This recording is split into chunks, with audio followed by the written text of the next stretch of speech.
안녕하세요 여러분, 반갑습니다. 자, 오늘은 7단원 인구 변화와 인구 문제, 그 중에서도 소단원 1 인구 분포에 대해서 살펴보려고 합니다. 이 단원은 인구 단원의 첫 단원으로 이제 인구가 어디에 살고 있고 이렇게 분포하고 있는 이유에 대해서 살펴보는 시간이 될 거라고 생각하시면 됩니다. 자, 그럼 투데이 포인트부터 한번 살펴보겠습니다. 자, 투데이 포인트입니다. 자, 오늘 수업의 주제는 총 3가지로 제시를 하겠습니다. 첫 번째는 전 세계 인구는 어디에 살고 있을까? 그래서 세계 인구가 주로 어디에 분포하는지를 살펴볼 겁니다. 그 다음 두 번째는 이렇게 분포가 나타나는 원인은 무엇인가? 이걸 살펴볼 겁니다. 전 세계 지도를 봤더니 사람들이 이쪽은 많이 살고 이쪽은 적게 산다. 그럼 왜 이쪽 동네에는 많이 사는지, 그리고 왜 이쪽 동네에는 적게 사는지 그 원인에 대한 이야기를 한다고 생각하시면 됩니다. 자, 그리고 세 번째는 그럼 우리나라는 어떤 모습인가?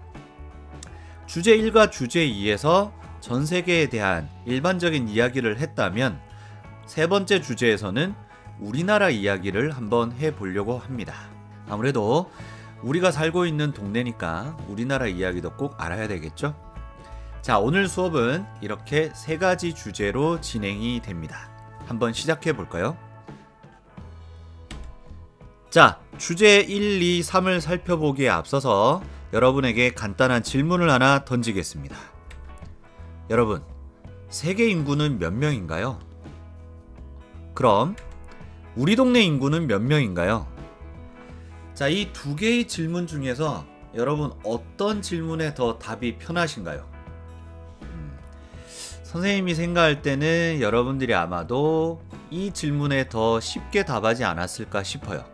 왜냐하면 이 세계 인구는 뉴스나 아니면 TV에서 많이 나오잖아요. 그리고 뭐 여러 번 얘기하기도 하고, 근데 우리 동네 인구, 뭐 우리 동네라고 하면 우리가 살고 있는 구, 아니면 우리가 살고 있는 뭐 시, 뭐 예를 들면 뭐 무슨 구, 여기는 뭐 무슨 시, 뭐 서울, 뭐 영등포구, 뭐 노원구 이런 게 되겠죠. 자, 이런 우리 동네 인구는 몇 명인가라는 이 질문보다 세계 인구가 몇 명인가에 아무래도 더 쉽게 답을 한다는 거죠. 자, 그럼 세계 인구는 총 몇 명일까요? 맞습니다. 약 78억 명입니다. 자, 대한민국의 인구수가 5178만 명입니다. 근데 아까 세계 인구는 몇 명? 그렇습니다. 78억입니다. 자, 이 78억 인구를 대한민국 인구수로 나누면 전 세계 인구의 150분의 1이 나옵니다. 다시 얘기해서 이 대한민국이 150개가 있으면 전 세계 인구가 된다는 거죠. 그러니까 전 세계 인구는 우리나라 전체 인구의 150배인 거죠. 하지만 여러분은 이 인구 수업을 하면서 가장 궁금하고 가장 관심 가는 건 결국 이걸 거예요. 바로 이거죠. 전 세계에서 인구가 가장 많은 국가는 어디인가? 가장 많은 국가, 여러분 혹시 알고 있나요? 자, 지금 화면에 나타나고 있는 국기들은 전 세계 인구 중에 상위 10개 국가입니다. 그래서 1위부터 10위까지 나타나고 있습니다. 자, 이 국가들 중에 전 세계에서 인구가 가장 많은 국가는 중국입니다. 몇 억 명 정도 사냐면 사실 선생님이 기억하고 있는 통계는 한 13억에서 15억입니다. 근데 이것도 정확하지 않다고 말들 많이 하죠. 뭐 어쨌건 현재는 또 변했을 수 있습니다. 그런데 아마 한 15억 정도라고 생각하시면 될 것 같아요. 자, 근데 전 세계 인구가 몇 억이었죠? 예, 78억이었죠. 그 중에 중국 한 나라에만 이 정도가 살고 있습니다. 엄청나죠? 대단한 나라입니다, 진짜. 자, 그 다음 이 중국에 버금갈 만큼 인구가 많은 나라가 하나 또 있습니다. 어디일까요? 나라 이름은 알죠. 근데 국기를 못 찾겠죠. 네, 바로 어디냐면 여기입니다. 인도입니다. 인도는 선생님이 기억하고 있는 수치는 약 11억 정도 됩니다. 물론 이 수치도 지금은 더 늘었을 겁니다. 그러니까 한번 보세요, 여러분. 중국과 인도만 더해도 지금 몇 명이에요? 무려 26억입니다. 전 세계 인구가 78억인데 벌써 이 두 나라에만 26억이 있습니다. 엄청나죠? 그런데 이 두 나라에 또 공통점이 있죠. 둘 다 뭐예요? 아시아입니다. 그러니까 정말 아시아에는 정말 많은 인구가 몰려 살고 있습니다. 자, 그 다음 3위부터는 쭉 순서대로 한번 얘기해 볼게요.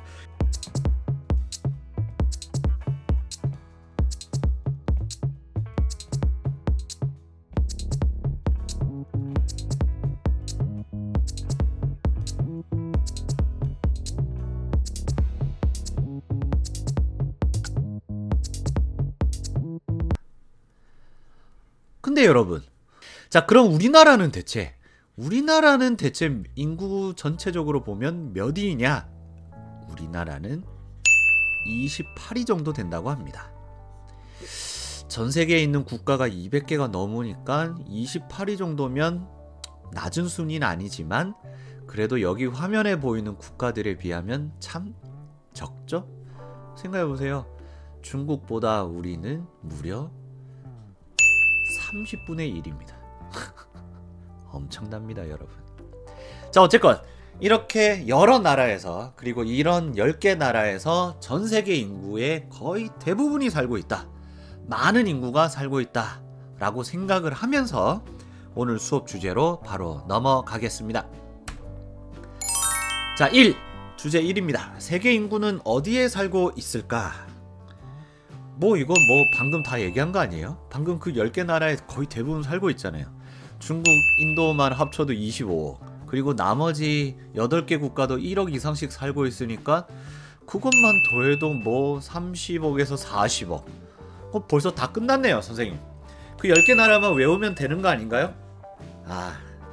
여러분, 그런데 이 주제에서는 우리가 어떤 얘기를 할 거냐면 전 세계 인구가 어디에, 그러니까 어느 나라에가 아니라 세계 지도를 펼쳐놓고 어디에 주로 살고 있는가를 살펴볼 거고 그 특징을 한번 보려고 합니다. 그래서 여러분에게 먼저 던질 질문은 바로 이겁니다. 세계 인구가 어디에 그리고 얼만큼 살고 있는지를 알려주는 네모가 있다. 여러분, 이 네모가 뭐가 들어가야 될까요? 맞습니다. 자, 세계 인구가 어디에 얼만큼 살고 있는지를 알려주는 바로 지도가 있습니다. 그래서 우리는 이 지도를 보고 전 세계 인구가 어디에, 어떤 동네에 얼만큼 분포하고 있는지를 파악할 수가 있습니다. 그럼 결국 우리가 첫 번째 주제로 제시한 이건 뭘 보면 쉽게 알 수 있는 건가요? 그렇죠. 이 지도를 보면 쉽게 알 수가 있습니다. 자, 그런데 여러분, 여기서 궁금한 점이 생기지 않나요? 그래서 어떤 학생이 질문을 합니다. 선생님, 그런데 지도에 이걸 어떻게 표현하나요? 그렇죠, 여러분. 우리가 알고 있는 지도는 대한민국이 어디에 있고, 서울이 어디에 있고, 미국이 어디에 있고, 혹은 중국이 어디에 있고, 이런 걸 나타내 주는 거라고 생각했는데 사람들이 어디에 얼만큼 살고 있는지를 어떻게 지도가 표현을 할 수가 있죠? 맞습니다. 그래서 우리는 이 지도 위에 다른 색을 칠해서 표현을 합니다. 그러니까 어떤 동네에는 노란색, 어떤 동네에는 빨간색, 이렇게 해서 빨간색은 몇 명 이상이 살고 있는 지역을 나타내는 색깔이에요. 노란색은 몇 명에서 몇 명이 살고 있는 지역을 나타내는 색깔이에요 라고 미리 약속을 해두고 그 색을 지도 위에 칠하는 거죠.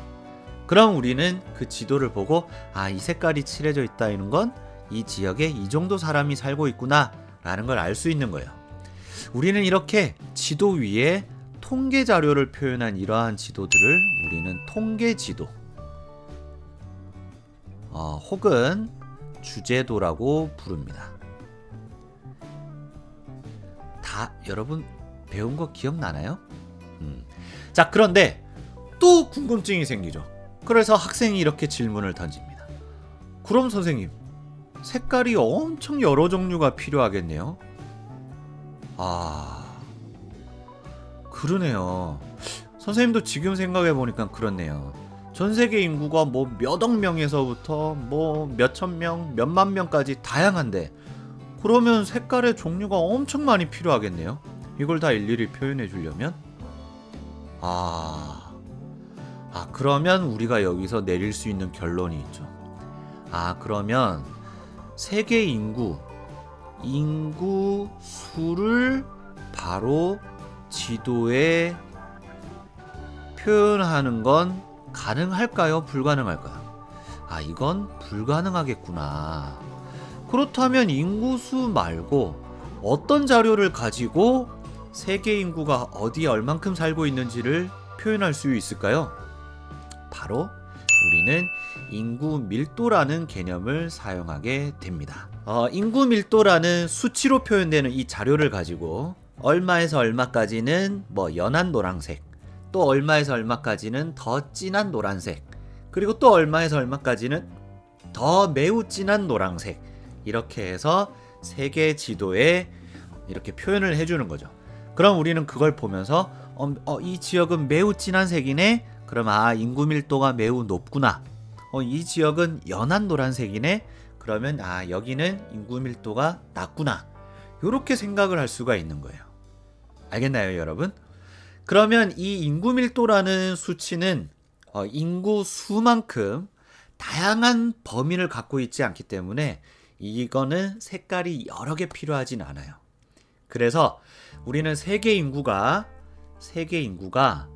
어디에 얼만큼 살고 있는지를 알려주는 지도는 뭘 가지고 표현하냐면 인구 밀도를 가지고 표현하는 지도예요. 그래서 우리는 그걸 인구 밀도 지도라고 부르시면 되고, 그거에 따라서 색깔로 표현되어 있다, 이렇게 생각하면 됩니다. 그런데 여러분, 인구 밀도가 뭐죠? 맞습니다. 자, 인구 밀도라는 건 바로 이렇게 정의가 됩니다. 여러분, 이건 꼭 외우셔야 돼요. 어떤 지역이든 살고 있는 전체 사람 수를 그 지역의 총 면적, 땅의 넓이를 얘기하겠죠? 그 면적으로 나눈 값입니다. 그러니까 뭐 어떻게 생각하면 되냐면, 여러분, 만약에 우리 반 교실이 일반이다. 근데 이 일반 교실의 면적이 가로 세로가 1km씩이었어요. 그러면 이 가로 세로 면적인 1km인 이 교실의 면적은 1 곱하기 1이니까 1제곱킬로미터가 되겠죠. 자, 그런데 우리 일반에 모여서 수업을 듣고 있는 친구가 만약 50명이다. 아이고, 이 학교는 아주 엄청난 학교네요. 과거에나 있을 법한 학교네요. 자, 우리 반 교실에 50명이 모여서 수업을 듣는데 우리 반 교실은 가로 세로 1km씩이라서 우리 반 교실의 면적은 1제곱킬로미터다. 그러면 우리 반 교실의 인구 밀도는 어떻게 됩니까? 그렇죠. 우리 반에 있는 인구를 우리 반 교실 면적으로 나눠주면 되죠. 그래서 1분의 50이 되니까 결국 50. 그러고 단위는 50명 슬러시하고 제곱킬로미터. 그래서 우리 반 교실의 인구 밀도는 50명 제곱킬로미터가 됩니다. 라고 답을 하시면 되는 거예요. 알겠나요, 여러분? 자, 그럼 만약에 우리 반에 50명이 아니라 20명이 살고 있다. 20명이 모여서 수업을 듣는다. 똑같죠. 그럼 20명 나누기 1제곱킬로미터. 그러면 결국 우리 반의 인구 밀도는 20명 제곱킬로미터가 되겠죠.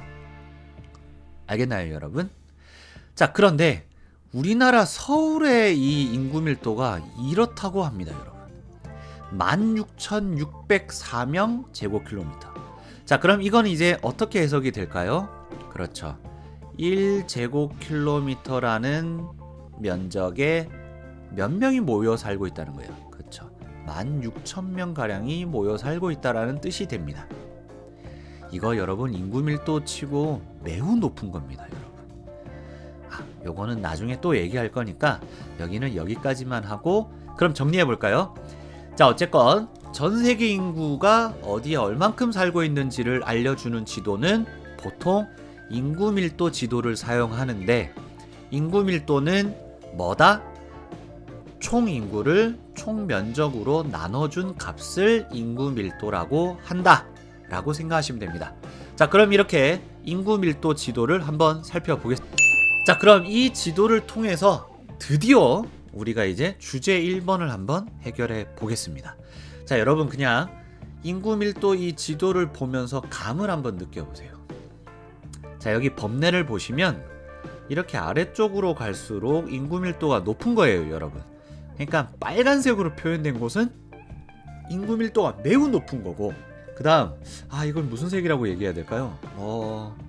연한 노란색? 어쨌건 이 색으로 표현된 곳은 인구 밀도가 아주 낮은 곳이에요. 거의 인구 밀도가 5도 안 되는 거니까. 그러니까 무슨 말이냐, 1제곱킬로미터 면적에 5명도 안 살고 있다는 거예요. 그럼 사람이 거의 없다는 거겠죠, 여러분. 아까 서울에 16,000명이었는데 여기는 5도 안 된다는 건 거의 없다는 거겠죠, 여러분. 자, 한번 지도를 한번 보세요.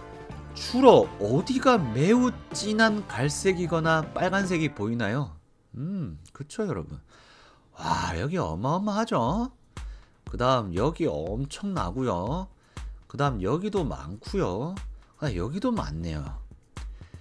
자, 여기 바로 중국이죠. 여기 바로 인도입니다, 여러분. 어마어마하겠죠? 그 다음 여기 유독 빨간색, 여기 바로 방글라데시입니다, 여러분. 선생님이 아까 상위 10개 국가 말씀드렸던 거 기억나나요? 그 나라들이 거의 대부분이죠. 자, 그럼 전 세계 인구는 주로 어디에 살고 있는지 한번 특징을 요약을 한번 해보겠습니다. 자, 첫 번째, 전 세계의 인구가 골고루 분포하고 있지는 않죠, 여러분. 여기 한번 보세요. 여기 거의 없잖아요. 그래, 여기도 없고, 여기도 아예 없고, 여기도 없죠. 이렇게 전 세계 인구는 골고루 분포하고 있지는 않습니다. 어쩌면 이건 여러분들이 당연히 알고 있는 상식이라 생각할 것 같고, 그 다음 두 번째, 인구의 90% 이상, 전 세계 인구의 90% 이상은 주로 어디에 살고 있다? 힌트를 하나 드리겠습니다. 바로 이곳이 적도를 지나는 곳입니다, 여러분. 아이고, 직선이 잘 안 그려지네요. 자, 여기가 적도입니다. 자, 이 적도를 기준으로 한번 살펴보시죠. 어디가 갈색과 빨간색이 많아요, 여러분. 그렇죠. 이 적도를 기준으로 이 위쪽, 우리는 적도를 기준으로 이 북쪽을 우린 북반구라고 부릅니다. 그래서 인구의 90% 이상은 북반구에 모여 살고 있다 라고 생각하시면 됩니다. 그럼 선생님, 왜 하필 북반구에 사람들이 많이 모여 살고 있나요? 그건 여러분이 벌써 눈으로 보고 있어요. 그 이유를 보세요. 사람이 땅에 사나요? 바다에 사나요? 당연한 질문을 했나요? 미안합니다. 당연히 땅에 많이 살죠. 아니, 많이 살죠가 아니고 땅에 살죠. 바다엔 살 수가 없죠. 근데 보면 북반구와 남반구 중엔 육지가 어디가 더 많아요? 그렇죠. 북반구에 육지가 훨씬 더 많기 때문에, 그래서 북반구에 전 세계 인구의 90% 이상 대부분이 살고 있습니다. 알겠죠, 여러분? 자, 그 다음 세 번째 특징.